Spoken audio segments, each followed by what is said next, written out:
He ended up marrying a giant bride by mistake, and her next move stunned the whole town. He had unintentionally wed a towering bride, but what followed left the entire town stunned. The marriage document lay wrinkled on Caleb Dorn's desk, the ink still fresh where it had no business being. 3 witnesses had signed it. A minister had spoken the vows, yet neither Caleb nor the woman seated across from him could explain how it had taken place. Celine Mercer stood just shy of 7 feet tall, her powerful arms folded across a chest more suited to a blacksmith than a bride. Her hands bore scars, her spine was straight as a rifle barrel, and her eyes carried secrets that made seasoned men step aside when she walked down the street. She had arrived on Tuesday with only a weathered leather satchel and a story that shifted every time someone asked. Now, by Thursday, they were somehow husband and wife. This town had firm traditions about marriage. Straightforward customs. A man courted a woman for months, sought her father's blessing, declared intentions before the congregation, and prepared a respectable ceremony. No one married by accident. No one married a stranger, and absolutely no one married a woman strong enough to lift a full-grown horse. Yet the certificate was real. The witnesses remembered their signatures, and the minister insisted he had overseen the vows, though his hands trembled when pressed for details. What unsettled Caleb most wasn't the marriage itself. It was the way Celine smiled at the paper, as if she had expected it all along, as if events were unfolding exactly according to some hidden plan. The gossip began before Caleb even left his office. Through the window, he saw Miriam Fowler pointing toward him while speaking to 3 other ladies. Their faces twisted in the same disdain they usually saved for spoiled meat or drunken quarrels. Caleb had spent 15 years in this town, building his reputation as a dependable man. He kept the accounts for half the businesses on Main Street, never missed our church, and had never once raised his voice in public. And now, in a single morning, all of that respectability had collapsed because of a marriage he couldn't even recall agreeing to. Celine rose from her chair, her head nearly brushing the ceiling beams. The floor groaned under her weight as she stepped toward the window. Her shoulders were wider than most door frames, and her hands looked capable of cracking walnuts without effort. When she spoke, her voice carried the kind of steady command that demanded attention. "They're planning something," she murmured, watching the women disperse. "Give them until noon." Caleb's stomach tightened. Planning what? To drive us out? She turned from the window, and for the first time, he noticed a faint scar running from her ear to her jaw. Towns like this don't tolerate what they can't explain. The door slammed open without warning. Mayor Holdridge filled the frame, his face blotched with anger and exertion. Behind him stood 3 of the town's most powerful men, banker Samuel Pike, merchant Elias Boone, and cattle baron Rufus Crowley. None of them looked pleased. "Dorn," Holdridge puffed, mopping his brow with a handkerchief. "We need to address this matter." Caleb straightened his vest, trying to appear confident. "And what matter would that be, Mayor?" "Don't feign ignorance with us," Pike snapped. "This marriage is void. Whatever deception you 2 staged, it won't stand." Boone nodded eagerly. The preacher was clearly drunk or pressured. No true man of God would sanction such a union in his right mind. Rufus Crowley remained silent, his hand resting on the revolver at his hip, his eyes fixed on Celine like a predator sizing up uncertain prey. Celine stepped forward, placing herself between Caleb and the others. The gesture was subtle but deliberate, like a guard dog ready to defend. "The ceremony was lawful," she said evenly. 3 witnesses. Proper records in the church register." Holdridge's face turned crimson. "Lawful or not, this town won't accept such irregularities. We have standards to uphold." Celine's smile was thin and cold. "Standards," she repeated. Interesting choice of words.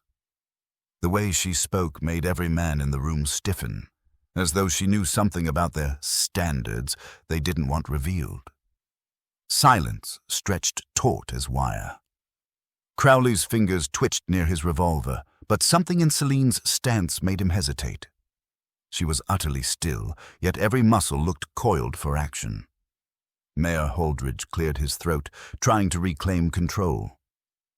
"Mrs. What did you say your name was before this unfortunate business?" "Mercer," Celine replied. "And it wasn't unfortunate. It was necessary." The word lingered in the air like smoke from a shot. Caleb felt his pulse quicken. Necessary? What could possibly make their union necessary? Boone stepped forward, his merchant instincts sensing opportunity. "If money changed hands in this deal, perhaps we can negotiate compensation. Maybe find an arrangement that benefits all parties." Celine's laugh was low and sharp. "You believe this is about money?" "Everything's about money," Pike interjected, adjusting his banker's spectacles. "Name your price, lady. Whatever scheme you've hatched ends today." Caleb watched Celine's jaw tighten, the scar on her cheek becoming more noticeable. He had seen that expression before, though he couldn't place it. Someone underestimated one time too many. "Gentlemen," Caleb spoke, finding his voice, "perhaps we should give Mrs. Mercer and myself a moment to settle this privately." Big Jim finally broke his silence, his voice gravelly. "There's no privacy in this town, Dawn. What affects one affects all." He jerked his chin toward Celine. "Especially when it involves strangers with questionable intentions." Celine tilted her head slightly, eyeing Crowley with measured interest. "Questionable intentions," she repeated slowly. "That's rich coming from you." Crowley's hand moved to the revolver at his hip. "Got something to say, woman?" The air seemed to drop 10 degrees. Caleb stepped sideways to get a clear view of both Celine and Crowley, sensing that whatever was about to unfold would change everything. "I know who you are, Rufus Crowley," Celine said quietly. "I know about the cattle you moved through the northern pass without paying the railroad fees. I know about the warehouse fires that conveniently struck your competitors. And I know about the family you forced off their land last spring." Crowley's face drained of color, then flushed red. "You don't know anything." "I know enough," Celine replied. She reached into her leather satchel and pulled out a small bundle of documents. "The question is, do you want the rest of the town to know?" Holdridge looked bewildered. Pike shifted nervously. Boone edged toward the door, but Crowley's reaction told Caleb everything. Celine wasn't a mere passing stranger. She had information that could topple the county's most powerful man. And somehow, their accidental marriage had placed Caleb right in the center of a conflict he didn't understand. Crowley's hand trembled over his revolver, yet he didn't draw it. Celine's papers and her unwavering grip seemed heavier than iron. Caleb felt the balance of power shift, palpable, like the air thickening before a thunderstorm. "You're bluffing," Crowley muttered, though his tone lacked conviction. Celine unfolded a document, a bill of sale dated March the 15th, 200 head of cattle sold to Millerville Railroad Depot, signed by him. Her cold gaze met Crowley's. "Funny thing, the Hendricks family claims those cattle vanished the same day from their ranch." Pike paled. Boone was halfway out the door. Even Mayor Holdridge seemed to reconsider his stance. Crowley stepped forward, filling the space between the desk and door. "Even if that were true, which it isn't, what's it got to do with your fake marriage?" "Nothing fake about it," Celine replied, returning the documents to her satchel, "but everything to do with why I needed protection under the law." Caleb felt like he was drowning in confusion. Protection from what? Celine's expression softened ever so slightly. Slowly, the pieces clicked in Caleb's mind. The sudden arrival, the hurried marriage, her confidence and poise. Celine hadn't stumbled into town by accident. She came with a purpose. "You're running from something," he said quietly. "Someone," she corrected, "and that someone has friends in high places." Crowley laughed, a harsh, ugly sound. You think marrying the town bookkeeper will keep you safe? Dawn couldn't protect a chicken from a fox. The insult stung, but Caleb pushed his pride aside. What exactly are you running from, Celine? Before she could answer, glass shattered at the front window. A rock the size of a man's fist lay among the shards, and angry voices erupted from the street. "There's the freak and her pet accountant," shouted one. "Run them out of town," added another. Holdridge rushed to the window. "About 20 people, and they're not happy." Crowley's grin was wolfish. "Seems the town's made up its mind about your marriage." Celine moved to the window with remarkable grace. Her muscled arms crossed as she assessed the crowd. 20 people, she mused. "I've faced worse odds." Her calm confidence sent chills through Caleb. Celine wasn't just seeking refuge. She was a fighter who had survived situations most would not. Now, her fighting spirit was all that stood between them and an angry mob demanding their expulsion. The crowd outside swelled. Caleb saw Miriam Fowler in front, her face twisted in anger. Behind her were the blacksmith, the barber, and over a dozen familiar townspeople. People who trusted him, shared coffee after church, treated him decently. Now they looked at him like a disease. "Back door," Crowley suggested with false civility. "Might be wise to leave while you can." Celine didn't budge. "I don't run anymore." "Any more?" Caleb asked. She looked at him, calculating. 3 years. Running from men like Crowley. Different towns, different names, always looking over my shoulder. Her scarred hands clenched. "It gets exhausting." Pike nervously adjusted his spectacles. "Perhaps you should explain your situation to the proper authorities." "The proper authorities are the ones I'm running from," Celine replied bitterly. "Federal marshals don't like witnesses to their dealings."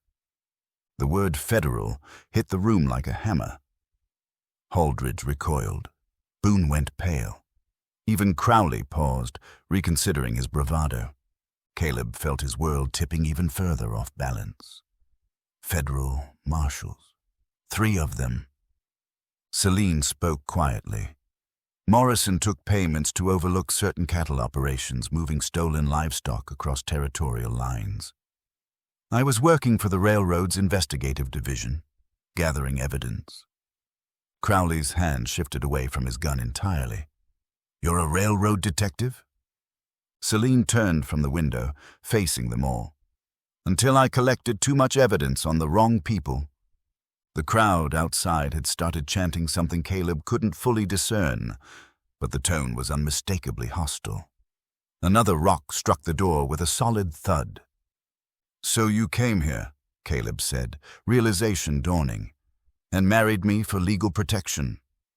"A married woman has specific rights under territorial law," Celine confirmed. "Rights that were difficult to override without cause." Holdridge wiped his forehead again. "And you think these marshals are pursuing you?" Celine's smile was grim. "I don't think." "I know they are." She pulled a folded newspaper from her satchel and handed it to Caleb. The headline read, "Federal Marshals Seek Dangerous Female Fugitive." Below it was a crude sketch, uncannily resembling Celine, portraying her as wild and unkempt. "Dangerous fugitive," Pike read over Caleb's shoulder. "The article claims she killed a man in Colorado." Celine's expression didn't change. "The article is correct."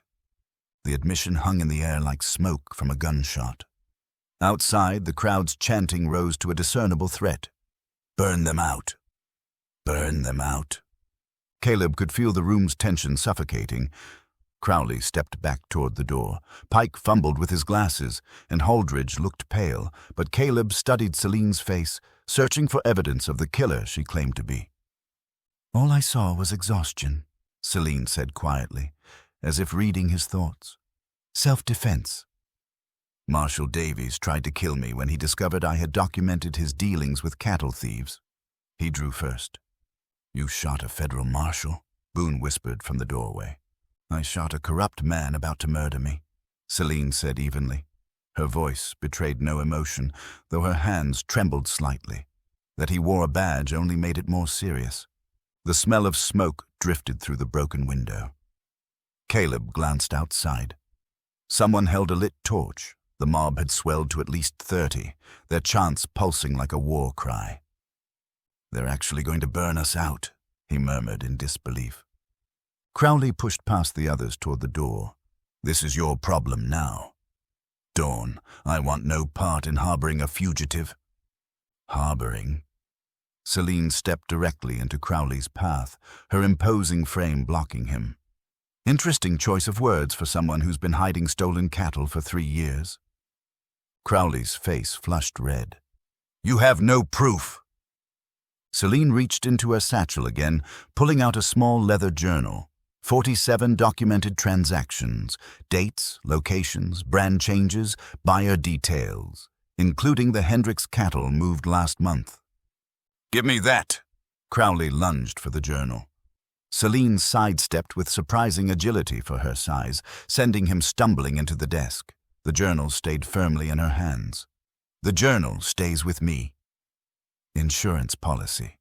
Outside, a voice yelled, "Bring rope!" Caleb's knees weakened. Holdridge pressed against the window. "Dear God, they're talking about hanging." Pike edged toward the rear, muttering about another escape route. Celine calmly returned the journal to her satchel and rolled up her sleeves, revealing corded muscles marked with scars. "There is no other way through them." Caleb stared. "You want to fight 30 angry townspeople?" "I want to survive the night," Celine replied. She moved to the door and tested the lock. "Question is, will you help me, or will you let them string us up?" The torch outside burned brighter. Caleb realized in the coming minutes he would discover the measure of his own courage. Never a brave man, he kept books and solved problems with numbers, not fists. But seeing Selina ready to fight for both their lives sparked something within him. "What do you need me to do?" he asked. Celine's eyes widened in surprise. "You're staying? It's my office, my town, my wife?" The words felt strange, yet Caleb meant them. "What's the plan?" Crowley laughed harshly. "Plan? Your plan should be to hand over the woman and beg for mercy." "Nobody's handing anyone over," Caleb said with more conviction than he felt. Selina moved the large oak desk toward the door. "Help me barricade this." Pike and Boone exchanged glances but moved to assist. Even Holdridge grabbed a corner, though nervously eyeing the window. Crowley remained by the far wall, arms crossed. "This is madness. You're making enemies of everyone in town." "Some enemies are worth making," Celine replied, positioning the desk firmly against the door. The sound of boots on the wooden sidewalk outside grew louder. Someone rattled the door handle, then began hammering on the wood. "Open up, Dawn," a voice shouted. "Send out the woman, and we'll go easy on you." Celine checked the chambers of a small revolver she'd produced from somewhere under her heavy skirt. "They're lying. Mobs don't go easy on anyone." Caleb felt sweat bead on his forehead. "How many bullets do you have?" 6 in the gun, 12 more on my belt," she replied steadily. "How's your aim?" "I've never shot at anyone." "Hopefully, you won't make me." Celine moved to the side window, peering through a gap in the curtain, but hope alone wouldn't suffice. The pounding on the door intensified, joined by the sound of multiple shoulders striking the wood. Each impact scraped the desk across the floor. Holdridge wrung his hands. "There has to be a way to negotiate this peacefully." "Tell that to them," Celine said, pointing outside.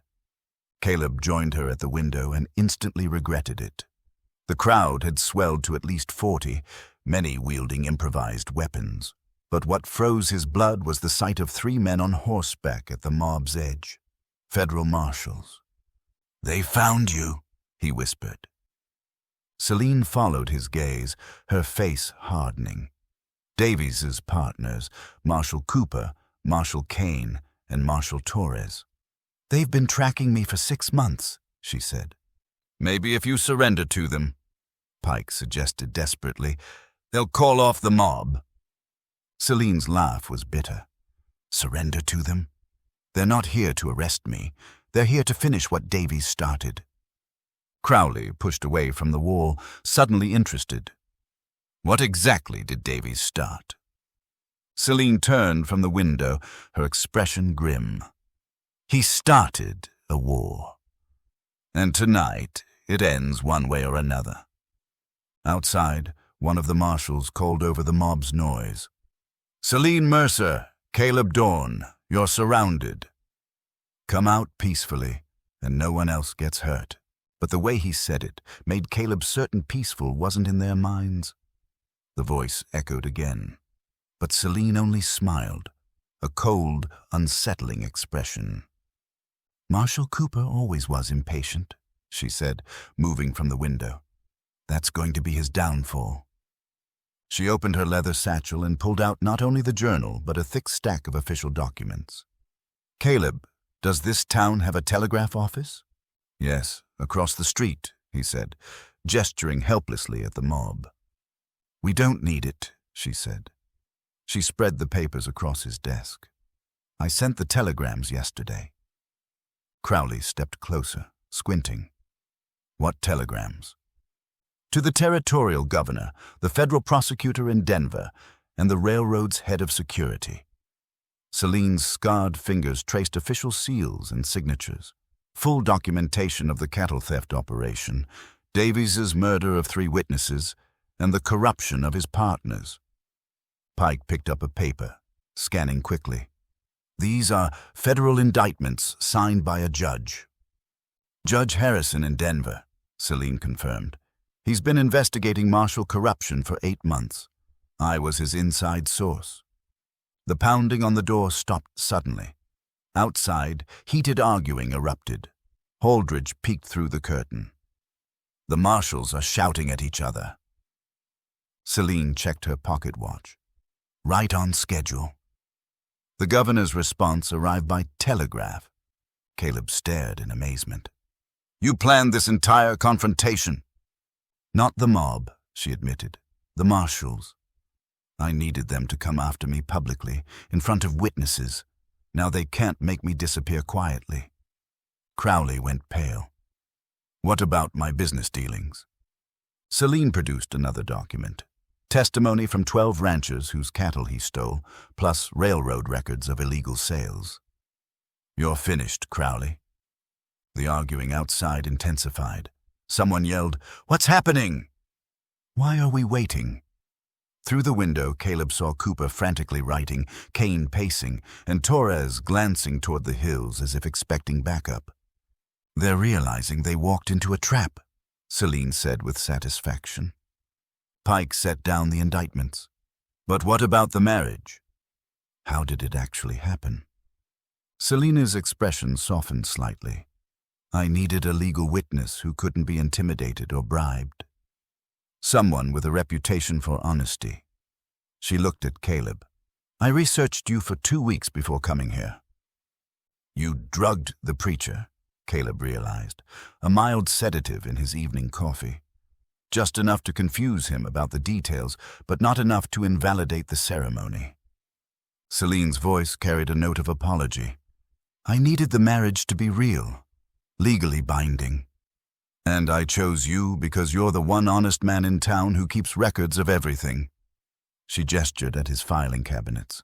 And because you deserved better than being Crowley's unwitting bookkeeper for stolen cattle. The revelation hit Caleb like a physical blow. His client records, his careful documentation, he had unknowingly been aiding Crowley in laundering stolen cattle profits for years. The pounding of hooves shattered the tense standoff. Through the window, Caleb saw a dozen riders racing toward them, led by a man whose territorial marshal badge glinted even in the dim light. Marshal Williams, Celine said, visibly relieved. The governor sent him. Williams rode directly into the crowd, his voice carrying authority. By order of the territorial governor, I am placing Marshals Cooper, Kine, and Torres under arrest for corruption, murder, and conspiracy. Confusion replaced anger among the mob. Mrs. Clemens lowered her torch, and other townsfolk stepped back from the office door. Cooper drew his weapon, but Williams was faster, shooting him in the shoulder and sending him sprawling. Kane and Torres immediately raised their hands in surrender. "What about the woman?" someone called from the crowd. Williams dismounted. "Mrs. Mercer is a federal witness under government protection. Anyone threatening her will answer to me personally." The mob's hostility dissolved. Weapons were quietly discarded, and people began slipping into the darkness. Morrison tried to escape with the dispersing crowd, but Celine's voice froze him. "Jim Morrison," she called through the broken window, "Marshal Williams has a warrant for you too." Williams nodded to two men. "Cattle theft, fraud, and conspiracy. The evidence Miss Mercer gathered is thorough." As Morrison was led away in chains, he cast one last venomous look toward the office.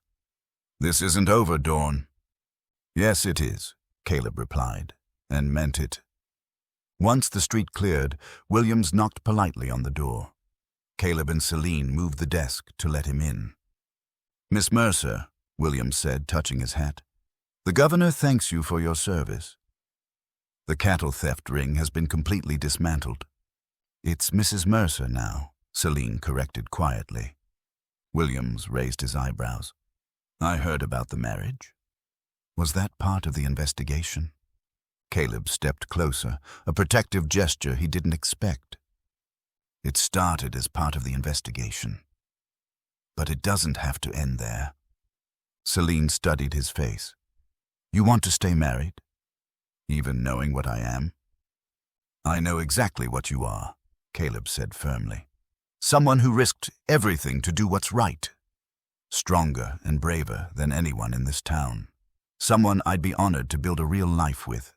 For the first time since meeting him, Celine smiled warmly. "The railroad offered me a position as head of their investigative division." "Dangerous work, lots of travel," she said. "Then I guess I'll need to learn how to shoot properly," Caleb replied. Williams chuckled. "Unexpected, Mrs. Mercer. Your new position comes with a substantial salary and a house in Denver. Mr. Dawn, the territorial government could use an accountant who understands both books and justice." 6 months later, Caleb stood in their Denver home, reviewing case files, while Celine cleaned her revolver at the kitchen table. He had discovered both courage and aptitude for investigative work, and more importantly, that some accidents turn out to be the best things that ever happen. Their marriage had shocked the town, but their partnership had changed both their lives forever.